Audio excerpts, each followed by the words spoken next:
Hey guys, this is Max, and today I want to talk about my favorite films for shooting portraits. I will try to give some recommendations for which film to use in which kind of setting and light situation and intended effect basically. I will focus on the medium formed versions of the films, so not the 35mm versions, so please keep that in mind. And of course the video will have two sections. I will first talk about color film and then about black and white. So let's start with color film. My favorite color negative film is Kodak Porter 160. Whenever there's enough light available, I'm using this one. It's a legendary film with really a great saturated color, distinctive look to it. You get beautiful skin tones, very soft and very sharp at the same time, not a lot of grain in it, and as typical for portrait, it kind of shifts colors in a specific way or kind of renders the colors in a specific way. And especially if you want to capture certain moments, certain light, like the golden hour, for example, during sunrise, it is possible to do that with this particular film in a beautiful fashion. So if you're just starting out with film, you should take a look at this particular one, Kodak Porter 160. Closely related to that, of course, is Kodak Porter 400, a legendary film that all sorts of photographers are using, especially for shooting portraits. You get great, beautiful and rich colors. Again, a very distinctive look, the portrait look that this film is famous for. What is interesting for both Kodak films is that if you overexpose for, let's say 1 or 2 stops, it basically desaturates the colors a little bit and you get a pastel kind of look to the colors. And if you use that intentionally, it's a really nice look. And I can highly recommend trying that. Another color film that I really like is the Fuji Pro 400H. And again, I'm not alone with that. What is important about this particular film is the way that it renders or kind of shifts green tones and blue tones. It has a very cool and fresh look to it, and is particularly popular for wedding photography, wedding portraits, engagement portraits and things like that, where this kind of fresh and cool look is really appreciated by clients. It also gives really soft skin tones.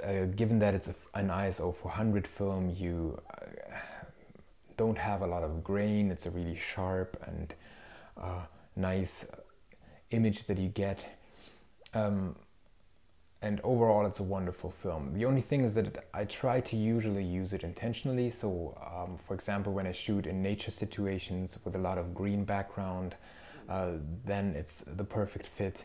I also try to maybe advise people to wear something blue, because again, this color is also highlighted in a very interesting way by the film.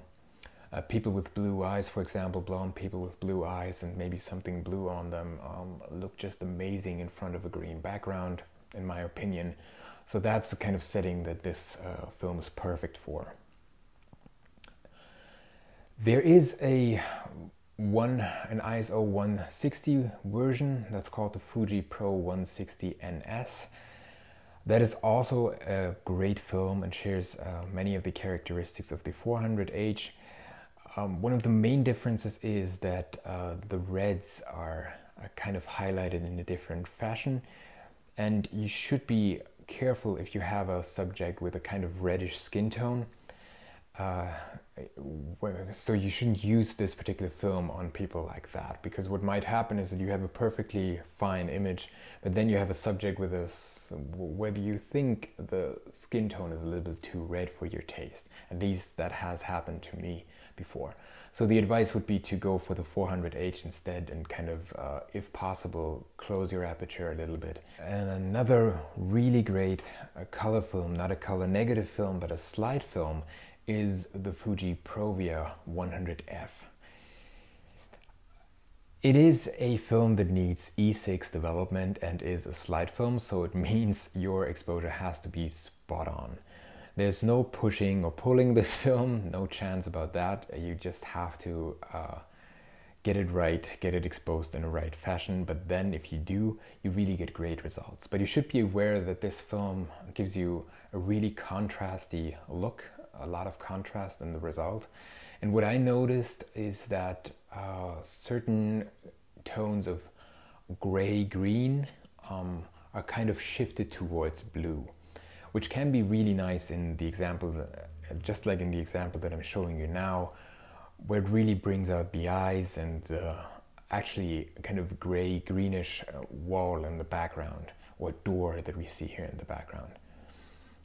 And for me, this image really turned out beautiful, and I didn't expect that from this particular film, and I was really blown away. So I can highly recommend using it for this particular purpose. But again, it's more of a specialty thing, and it kind of behaves differently in different situations. So you should just give it a try and see how it works for you. But for me, in some situations, this is really a great choice, and often a deliberate choice, where I say, okay, I bring along this film because I have a feeling that it might be interesting to shoot with it. So now let's move on to black and white film, and as you know by now, this is probably my favorite film stock that I use the most. And I have to say straight away, I am an Ilford guy. So I prefer usually using Ilford films over Kodak Tri-X and similar films. Please don't go mad at me. I do use Kodak Tri-X occasionally for specific purposes, but I like using Ilford HP5 and FP4 Plus a lot more, just or primarily because I can basically combine them. I can start a shoot using the HP5, which is an ISO 400 film that I will talk about in a second, and then when I have more light available, I can just switch to FP4 Plus, and I get results that kind of look very consistent.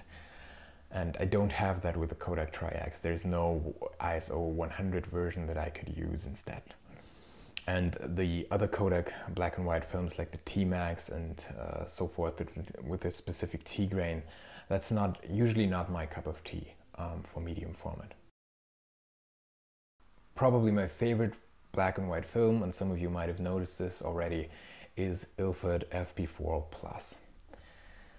It is a very contrasty, classic black and white film, black and white negative film. For me, in many ways, it's an all-rounder. I can use it for street photography, I can use it for all sorts of portraiture. I can potentially even use it for landscape and fine art photography in many ways. You do have, the medium format version does have some grain, but very little, but at the same time it's not too little. It still retains this classic look. It gives your eyes something to hold on to, some kind of grain, which I really like about medium format film and consider necessary. You do get beautiful skin tones usually. People have this kind of glow in their faces, very soft treatment of the skin that is just perfect in my view, and I really like using it. Whenever it gets a little darker, or I already know prior to shoot that I might have to shoot in the shade or something like that, I go for Ilford HP5.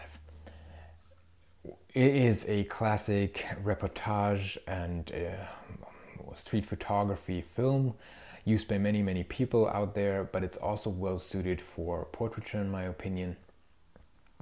And the greatest thing about this particular film is that it's so versatile, that you can basically push it up to 3200 if you want to shoot, let's say, basically in the dark, a concert for example, or you want to shoot a scene at home, for example, where you don't have a lot of available light. This is a beautiful film to go for that, to use for that. And even pushed to 3200, you still don't have a lot of grain. You get great results with a great dynamic range. And again, I can just highly recommend trying this film. If you're just starting out shooting film, this is another one that you should try. Basically go to the store and go get a Kodak Porter 400 as a color film and an Ilford HP5, and you can't go wrong with that. And you will get great first results shooting film. Again, just to calm people down, Kodak Tri-X is a great alternative to Ilford HP5, and it's just a matter of belief basically, or in my case, convenience, that I do want to be able to transition between the FB4 Plus and the Ilford HP5 during a shoot. That's really one of the main reasons why I don't use Kodak Tri-X so much, but there are certain situations where I also appreciate that film, and especially in low light situations, again, this is just great.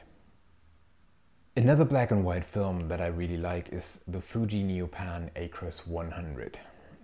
Compared to the Ilfords, this is really a low contrast black and white film. And I had to learn that the hard way because I already used it in situations that were rather low contrasty, or in compositions that were low contrasty. And I had to realize, okay, I really don't like the result if I shoot it just like that. And then I came to terms and understood, okay, I either have to push it or I just have to shoot it in a situation where I already have quite some contrast. Or I have to deliberately choose to say, I do want to have this low contrast, maybe dreamlike look here, and it makes sense for this particular setting or situation, and then I go for the Acros 100. And you should be aware of that. It's a beautiful film. It's kind of expensive, unfortunately. It's a Japanese film again, but the results are great if used correctly. One final black and white film that I do want to mention, and that I consider kind of a secret treasure that I recently discovered, is the Rollei RPX 100. This film is again a great all-rounder. You can use it for all sorts of purposes, but for portraiture it is amazing. I will show you some examples from an early morning shoot here. During sunrise, basically a lot of highlights in the background between the trees and things like that. But what you get are really soft skin tones, a glow in the faces of my protagonists here, an amazing sharpness in this particular case here, and not a lot of grain, but still a great classic look to it, contrasty enough. In many ways, this is a really beautiful, perfect film, and almost lives up to what the FB4 Plus is doing for me, if I'm honest. And what is great about this particular film here in Germany, it's kind of inexpensive because Rollei, as you know, is a German company, so you can buy this film for, I think, €4.50 or €5 per roll, which is kind of inexpensive compared to the Ilfords and Kodak, or in particular compared to a Fuji film. So if you're in Europe or Germany, I can highly recommend taking a look at the Rollei RPX 100. I really like how the results usually turn out. So that's it. I hope you enjoyed this little overview of my favorite films for analog portraits. If you like this video, please remember to like it and maybe even share it with your friends. If you want to see more videos like this one here, please subscribe to my channel. As you can see, I get super excited by each subscriber that is making it to my channel. Thank you very much for watching. I hope to see you soon. Bye.